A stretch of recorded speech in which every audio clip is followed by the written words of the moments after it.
കേരളത്തിലെ ഇലക്ഷൻ വിഷയത്തിൽ ഇത്തവണ തീർച്ചയായും ഉയർന്നു കേൾക്കുന്ന ഒരു വാദമാണ് ആചാര സംരക്ഷണവും വിശ്വാസ സംരക്ഷണവും. നമുക്കറിയാം, ശബരിമല സ്ത്രീ പ്രവേശനവുമായി ബന്ധപ്പെട്ട കാര്യങ്ങളും തുടർ സംഭവങ്ങളും അതിൻ്റെ പേരിലുണ്ടായ ഒരുപാട് കാര്യങ്ങൾ നമ്മളതിനെ പക്ഷം പിടിച്ചുകൊണ്ട് അല്ലെങ്കിൽ അതിനെ എതിർത്തുകൊണ്ട് ഒരു ചർച്ച എന്നതിലേക്കൊന്നും നീങ്ങുന്നില്ല.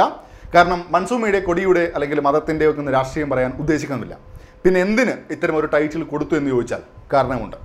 ഒരു സമൂഹത്തെ മുന്നോട്ട് നയിക്കുന്നത്, ഏറ്റവും നല്ല രീതിയിൽ തന്നെ മുന്നോട്ട് നയിക്കുന്നത് ശാസ്ത്രബോധമാണ്. ജാതി മതം എന്ന് പറഞ്ഞ് നമ്മൾ വീണ്ടും വീണ്ടും പിളരുകയാണ് ചെയ്യുന്നത്. അതൊരിക്കലും ചോദ്യം ചെയ്യലുകളെ സ്വീകരിക്കുന്നില്ല. പക്ഷേ ചോദ്യം ചെയ്യലുകളെ ഏറ്റവും കൂടുതൽ സ്വാഗതം ചെയ്യുന്നത് ശാസ്ത്രമാണ്. ചോദ്യങ്ങളാണ് അതിൻ്റെ ഇന്ധനം. മനുഷ്യനുണ്ടായ കാലം മുതൽ ഈ കാലം വരെ മനുഷ്യൻ ഓരോ ചോദ്യങ്ങൾ ചോദിക്കുകയും അതിൻ്റെ ഉത്തരങ്ങൾ കണ്ടെത്തുകയും ചെയ്തതുകൊണ്ടാണ് ഈ കാണുന്ന ടെക്നോളജികളെല്ലാം ഉണ്ടായത്. കഴിഞ്ഞ ഒരു 5 വർഷത്തെ ഇന്ത്യയിൽ ശാസ്ത്ര കോൺഗ്രസുകളിൽ എത്രത്തോളം ഫേക്കായ സയൻസ് വാർത്തകൾ വന്നിട്ടുണ്ട്, ഏതൊക്കെ രീതിയിൽ അതിനെയൊക്കെ പ്രചരിപ്പിക്കപ്പെട്ടിട്ടുണ്ട്. പുരാണങ്ങളെല്ലാം തന്നെ മുന്നേ തന്നെ ഈ കണ്ടുപിടുത്തങ്ങൾ നടത്തിയെന്ന് പറഞ്ഞിട്ടുണ്ട്. അത്തരമൊരു രീതിയെ നമുക്കെങ്ങനെ സ്വീകരിക്കാൻ പറ്റും എന്നതും വിഷയമാണ്. വിശ്വാസികളെ ആക്ഷേപിക്കുകയല്ല, അതിൻ്റെ പേരിൽ യുദ്ധങ്ങൾ ഉണ്ടാവരുത് എന്നാണ് കാര്യം. ഈശ്വരൻ തൂണിലും തുരുമ്പിലും ഇരിക്കുന്നു എന്നല്ലേ പറയുന്നത്. മലയാളത്തിൽ 3 സിനിമകൾ ഞാൻ പറഞ്ഞുതരാം. ഒരു പ്രത്യേക മതത്തെ അല്ലെങ്കിൽ അതിനെപ്പറ്റി മാത്രം പറയുന്നു എന്ന് കരുതരുത്. ഏറ്റവും ശക്തമായി പറഞ്ഞുകൊണ്ട് ആ 3 ചിത്രങ്ങളെക്കുറിച്ച് പറയുന്നു എന്ന് മാത്രം. കുട്ടിസ്രാങ്ക്, ആമേൻ, ഈമായോ, 3 നല്ല സിനിമകൾ കൂടെയാണ്. അവാർഡുകൾ വാരിക്കൂട്ടി തിളങ്ങിയതുമാണ്. കുട്ടിസ്രാങ്ക് എന്ന നേതൃത്വത്തിൽ സിദ്ദിഖ്, സുരേഷ് കൃഷ്ണ എന്നിവർ വരുന്നിടത്ത്, ആമേനിൽ ജോയ് മാത്യുവിൻ്റെ കഥാപാത്രം വരുന്നിടത്ത്, ഈമായോവിൽ ദിലീഷ് പോത്തൻ്റെ കഥാപാത്രം.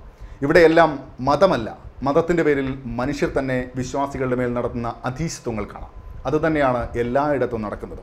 വിശ്വാസം കൊണ്ട് എന്ത് പോസിറ്റീവാണ് ഉണ്ടായിട്ടുള്ളതെന്ന് ചോദിച്ചാൽ ഒരു കാര്യം എനിക്ക് പറയാൻ വേണ്ടി പറ്റും. എൻ്റെയൊക്കെ നാട്ടിൽ കുറേയേറെ ചെറിയ വനങ്ങൾ സംരക്ഷിക്കപ്പെട്ടിട്ടുണ്ട് കാവുകളായിട്ട്. കെട്ടിടങ്ങൾ വലുതായി കെട്ടിപ്പൊക്കുമ്പോൾ വിശ്വാസത്തിൻ്റെ പേരിലെങ്കിലും മനുഷ്യനിതൊക്കെ സംരക്ഷിച്ച് പോകുന്നുണ്ട്. മനുഷ്യൻ്റെ നിലനിൽപ്പിന് വിശ്വാസവും ആചാരവും ഒക്കെയാണോ സംരക്ഷിക്കേണ്ടത്? ആ വിശ്വാസം നമുക്ക് തരുന്നു എന്ന് പറയുന്ന ആരാധനാലയത്തിൻ്റെ താഴെ കൂടെ ഒഴുകുന്ന പുഴ കൂടെയല്ലേ, അതിൻ്റെ ചുറ്റുപാടുകളെ കൂടെയല്ലേ? വിശ്വാസം സംരക്ഷിക്കുമെന്ന് നേരിട്ട് പറയുന്നവരും അല്ലാതെ രഹസ്യമായി പറഞ്ഞ് വോട്ട് പിടിക്കുന്നവരുമുണ്ട്. എൻ്റെ ഒരു കാഴ്ചപ്പാടിൽ പ്രാർത്ഥന എന്ന് പറയുന്നത് നമ്മുടെ മനസ്സിനോട് തന്നെയുള്ള സംസാരമാണ്. നമുക്ക് തന്നെയുള്ള ഊർജ്ജം, നമുക്ക് തന്നെ ഒരു ഊർജ്ജം നൽകാനുള്ള വഴിയാണ്. അതുതന്നെയാണ് വിശ്വാസത്തിൻ്റെ അടിസ്ഥാനവും എന്ന് കരുതുന്നു. അപ്പോൾ ചൊവ്വാദോഷത്തെക്കുറിച്ച് പറഞ്ഞിരുന്ന ഒരു കാലത്തിന് ശേഷം ചൊവ്വയിലേക്ക് മനുഷ്യൻ തന്നെ പോകാൻ തുനിയുന്ന കാലത്ത് നമ്മൾ അന്ധവിശ്വാസങ്ങൾ കൂടെ കളയേണ്ടതുണ്ട്. ഈശ്വരവിശ്വാസത്തെ അവരവർ തന്നെയാണ് സംരക്ഷിക്കേണ്ടത്. അത് ആ വ്യക്തിയും അദ്ദേഹം വിശ്വസിക്കുന്ന ദൈവവും തമ്മിലുള്ള കാര്യമാണ്. പക്ഷേ വിശ്വാസം, ആചാരം സംരക്ഷിക്കുമെന്ന് പറയുന്നവർ അത് സംരക്ഷിക്കുക തന്നെ വേണം. അത് ആചാരങ്ങളുടെ ദൈവത്തിലുള്ള വിശ്വാസമല്ല. വോട്ട് ചെയ്യുന്ന ജനങ്ങളോട് അവർക്ക് നൽകിയ പ്രതീക്ഷകൾ, അവരോട് പറഞ്ഞ വാക്കുകൾ, വോട്ട് വിശ്വാസമുള്ളത് കൊണ്ടല്ലേ വന്നത്. അപ്പോൾ അത് നിറവേറ്റേണ്ടത് ഉത്തരവാദിത്തമാണ് എന്ന ബോധം കൂടെ ഉണ്ടാവണം. ദൈവത്തിനുള്ള വിശ്വാസമല്ല, ജനങ്ങളുള്ള വിശ്വാസമാണ് സംരക്ഷിക്കേണ്ടത്. ഇനി മനുഷ്യൻ്റെ മുന്നോട്ടുള്ള യാത്രയിൽ സംരക്ഷിക്കേണ്ടത് ആചാരങ്ങളും അതിൻ്റെ പേരിലുള്ള വിശ്വാസങ്ങളുമാണ് എന്ന് നിങ്ങൾ കരുതുന്നുണ്ടോ? അതല്ല, ഈ പ്രകൃതിയാണോ സംരക്ഷിക്കേണ്ടത്?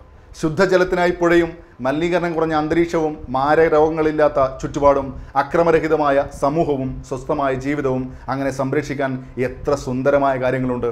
ശരിക്കും നിങ്ങൾ തന്നെ ആലോചിച്ച് നോക്കൂ, എന്താണ് ഇവിടെ സംരക്ഷിക്കപ്പെടേണ്ടത് എന്ന്. ഇലക്ഷനിൽ അതും ചർച്ചയാവട്ടെ. ഇത് ശാസ്ത്രത്തിൻ്റെ ലോകമാണ്. അതിനെക്കുറിച്ച് ചിന്തിക്കുക. വീണ്ടും കാണും വരെ ബൈ ബൈ.